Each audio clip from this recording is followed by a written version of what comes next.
Greetings everyone and welcome back to Top Tier Arcade. My name is Steve. We're back in the spare bedroom where we're currently housing the Teenage Mutant Ninja Turtles LE by Stern. And this is going to be part 3, which is the game review.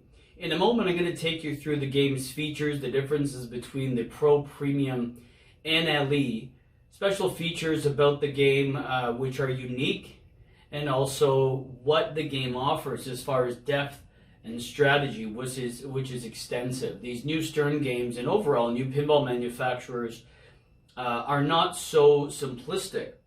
The layers of complexity are very deep, which is great in a home market because you can actually listen, absorb the game, and learn the rules, where on location you don't get that chance. So I'm going to pick you up in a moment. We'll go through all the details of the game that I've written down, and we'll go from there. So this is a closer look at the Teenage Mutant Ninja Turtles LE by Stern.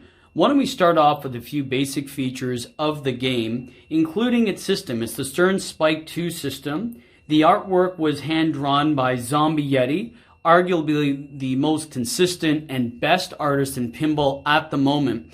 At first, when I looked at the artwork, I was a bit taken back because it was a bit too cartoony.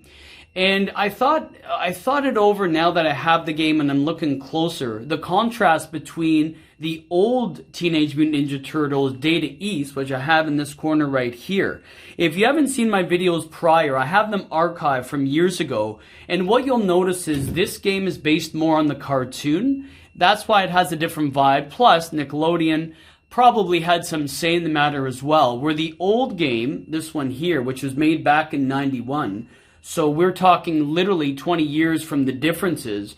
The Data East version was more as a mature artwork. It was darker, and it was based on the movie, which was amazing, but is different. One day when I have the contrast and have them lined up, we'll see the differences. But unfortunately, with my setup now and the limited space I have, it is kind of a crying shame I couldn't put them together, but I have no option at the moment. Moving forward, it is a John board game, which means it's terribly fast and deadly, especially when it comes to the outlanes on the left. What you're hearing is the Stern Spike 2 has a fan. It's cooling the PCB and motherboard, which is a nice feature, even though it can get a bit tedious and interfering sometimes when you have the either game room off or even during play. The features of the Pro, Premium, and LE are as follows. Now, these are... The LE is not as loaded in the Premium as the Pro. It's a very, very stacked Pro. And truth be told, this is one of the games that if you put your own side blades, if you were to add your own shaker and the Invisiglass, it wouldn't be that big of a difference, which we'll get to in a moment. But what it does have is, again, it's hand-drawn art by Zombie Yeti. It has a magnetic pizza spinner, which when you hit multi-ball, that flipper right there will self-engage and put the balls into the spinner and throw them randomly, which is good. It's a good difference because the play is not always the same. It's not always the same type of result. It has the same, 1987 theme music, but it's done by Stern's employees, which is different. Where, again, the original Teenage Mutant Ninja Turtle pin, again, that you're seeing on the top left, has the original one from the show and the cartoon. They all have 3 flippers, which is the 2 here and the 1 there. And then it also has a training center here, which is, the training ball and the ninja training, which is very interesting and a tough shot to hit. Now, the Premium and LE models are a bit different. So you see the sculpted van there. That's where a lot of the multi-balls are held until it's ready to unleash up to an 8 ball multi-ball, where normally the Pro is a 6 ball. So that is the difference. It's another difference is more multi-ball mayhem. You go crazy at the 8 ball. I've never even hit it yet. I remember hitting the 6 one thinking, wow, this is overwhelming. God forbid 8, which is kind of cool. Another thing about it that it has is the glider. Now, this glider, when you press the button there, would move from left to right. So then you can hit it, based on the shots, you can hit it here. Now, there is an issue with my glider at the moment, which I went through briefly on my part 2 last video. As you can see, it moves to the left. I do have a spare. Can you see it on the left there? No, you can't. But there's a spare that I have right there as well. I want to get them working because it does change your strategy when it's coming down. Because normally you can change it, you know, to feed to whatever flipper you want, depending on the shot. So that's the main feature of the Premium in LE. As this Krang that goes up and down and talks to you, it's lit, it talks trash while you're talking to taunt the player to try to hit shots that may not even be in your strategy, because again, you want to hit Krang and defeat him. Another thing that it has also is through the LE. So that's pretty much the Premium. It's really not that big of a difference. Glider here, Krang there, and other little things here and there. You know, obviously a different artwork package, but it's not that big of a difference. And the cool thing about this is all the artwork on the sides and on the back glass are different, which is really neat.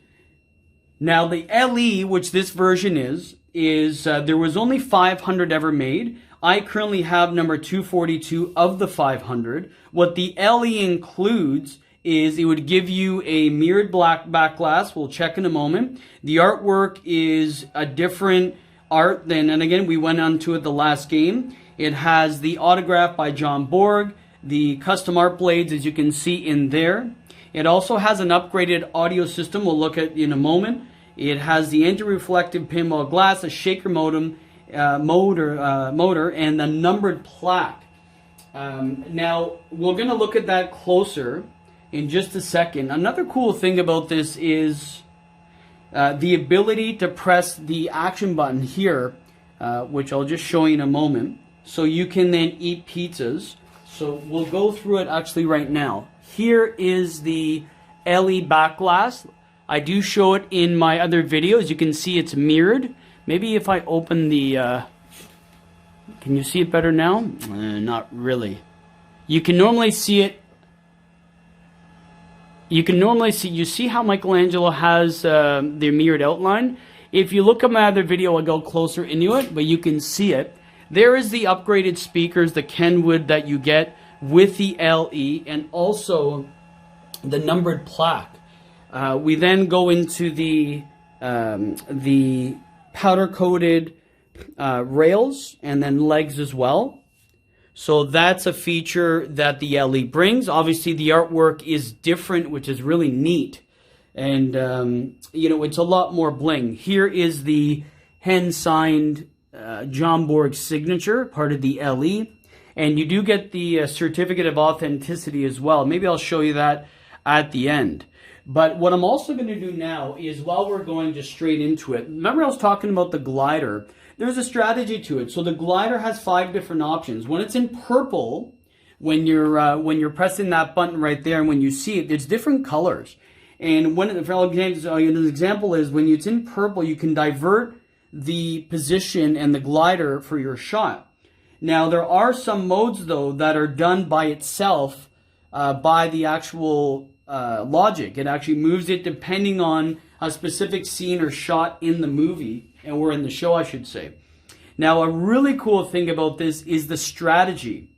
The strategy is where you really get the game in depth and dialed in. It's difficult to do it if you don't really know what you're shooting for, because all 4 turtles have their own separate, unique perks and bonuses. Now, another neat thing about this as well is that this game offers a 4-player co-op mode where you can all play together if you have 4 friends or yourself and 3 people, and you can play towards a common goal, whether it's hitting specific shots, playing against each other. You can go, 2-on-3 and 3-on-2, or 1-on-3 if you're a really advanced player. So it's really neat, the co-op mode, and it really fits the theme of the cohesiveness of the turtles and, them trying to go for a common cause. So it really fits it, I think, very well. Another neat thing is now the strategy. I'm going to take you in a moment and get closer on the handheld to show you where the shots are and why this game, though difficult, is brilliant if you have the time to study the rules. So we're going to look closer at the unique strategies of all the turtles. So we're going to press start right now. Now I'm going to do all 4 players so we have the ability not to always turn the game off. We're going to start with Leonardo. So Leonardo, as you can tell, the first thing it does is light the ninja training. So as you can see right there. So right there, here's what happens is Leonardo's perk is it advances you. So every turtle that you pick will advance you instead of hitting a specific shot 3 times. Meaning, if you go to Leonardo, there he is, already your ninja training would be lit. So if the ball comes and you shoot it in there, which is it's not easy, then it advances you straight into the ninja training.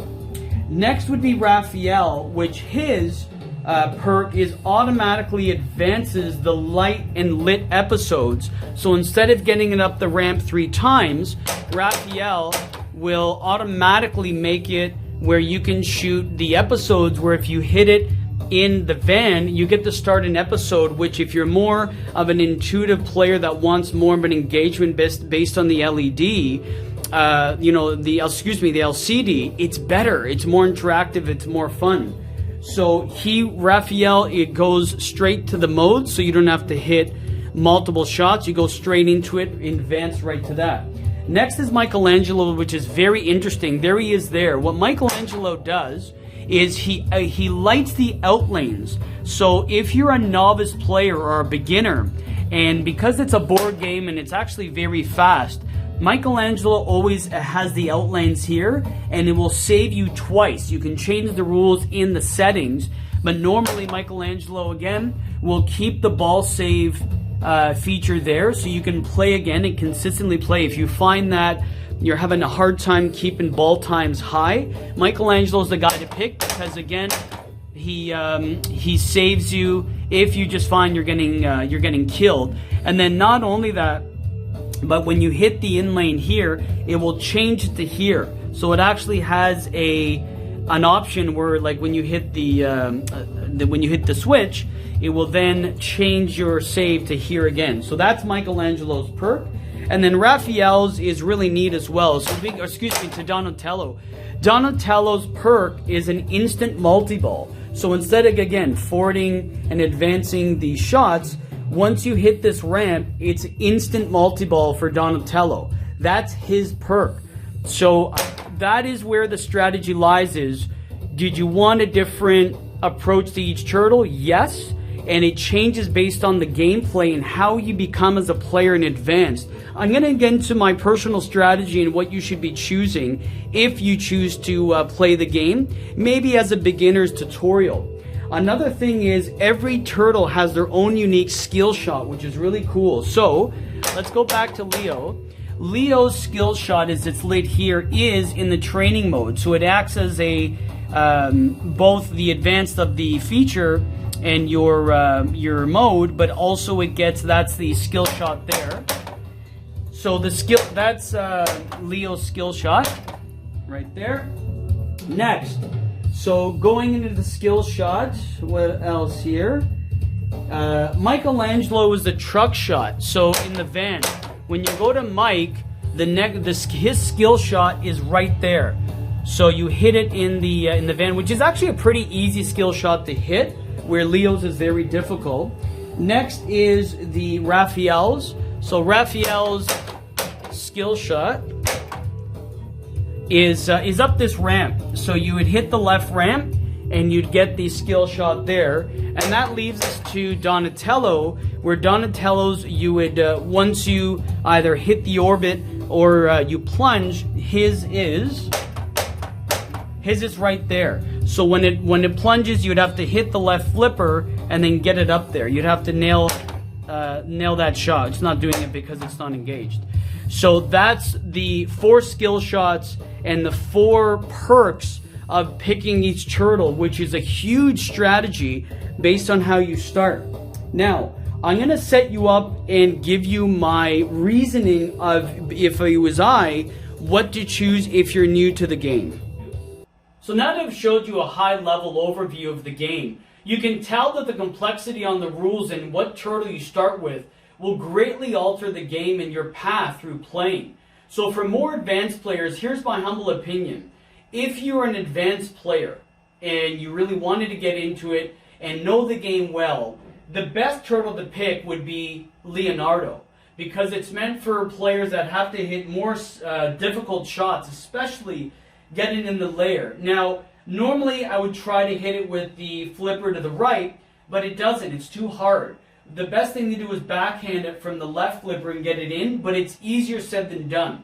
For players that like more mode-based, that are a little more advanced, I think you should choose Raphael. And the reason being that it gives you more engagement in the game and a little more excitement, because you have to then fight the enemies and your adversaries throughout the game. So it's a little more fun because you get to see a lot of the artwork on the display and also the interactivity based on the LCD and shooting shots. Michelangelo, between you and I, would probably be if you have young children or someone brand new to pinball that wants to be more engaged and not fail so easily. A board game is very difficult, and this one is a testament of that, despite it being a younger themed game, which seems to be weirdly a thing in pinball, that the theme not always is representative of the more light nature gameplay. Not at all. So if I had my niece or someone that I know that's brand new to pinball that really wants to get into it and not drain so fast and lose interest, Michelangelo, I think, would either be the best, because it gives you more of an opportunity to drain, especially because board games are known for the brutal and nasty left out lane. And when you drain, you kind of lose motivation. So if I was someone, again, that's saying play for the first time, they say, Steve, who should I choose? Michelangelo, I think, is the best idea, because you get a longer ball time to get you that one more game feeling. Lastly would be Donatello, and that's for someone that is a novice player but understands pinball. And because it's only a one-shot multi-ball, once you get that engagement and the excitement of getting more balls and really getting into it to be more involved in the game, I think Donatello is the best way. So if you were at a tournament, you had to play the game, you say to yourself, am I going for super high points? Do I know how to ball control and do well? Choose Leo. If you're, a medium range player and you like mode based that slows down the pace of the game because it's a fast game, choose Raphael. If you're super novice and you don't know anything, and it's the first time you're walking up to it, choose Michelangelo. You get more ball time, you get to learn the game and further advance which turtle you want to pick. And lastly, Donatello is someone that is a novice player that you're like, you know what, I get pinball, Steve, but I'm new to the game, but I get how things flip. Choose Donatello, hit the multi-ball, get the excitement going to further your progression of the game. So that's my humble opinion of what turtle to pick if you're new to the game or advanced to the game. And the rules haven't even started. In the description, I've left Jack Danger's Death Flip channel, who he interviews Dwight Sullivan, who's the lead programmer that taught me a lot of the rules and way more. They're layered. You start at level 1, you go to level, I think, up to 4, if I'm not mistaken. So there's a lot more to the game than it seems, and it can be overwhelming. When I started playing at Eddie's when he first got the game, a lot of people, and still a lot of people, don't like it. 1, because they don't know the rules. 2, they might not like the theme. And 3, they just don't have the engagement because it's such a brutal game and very fast. And sometimes it's overwhelming. It's a very, very loaded Stern, Pro, Premium, or LE. So whatever version you get, expect if you get it for your young children, get them to maybe play Donatello, Michelangelo first, and last, of course, Raphael and Leo's their favorite, which again, my personal was Leonardo growing up, because 1, I'm a Leo, 2, I like the leadership, and when I did martial arts, I love the swords, and either way, that's maybe for the memories coming next video, which is going to be part 4, which you might say, Steve, how the hell are you going to have a video and memories of part 4 when the game's only about 1.5 years old? Believe me, there's more to the story, and obviously for continuity, I always have it anyways. Which leads me to my next point. If you haven't subscribed, please do so. There's more coming out. I hope I maybe taught you an entry level to the rules and more giving the game a chance, because often it's overlooked for being terribly brutal, and especially if you don't really like the theme if you're an older individual. But let me know if you have any comments, in the below. Like, leave below if you ever need. If you know anything I don't, that's really cool. Let me know as well. And also, any feedback is always appreciated. I do thank you for checking out Top Tier, and it's always a pleasure. Peace.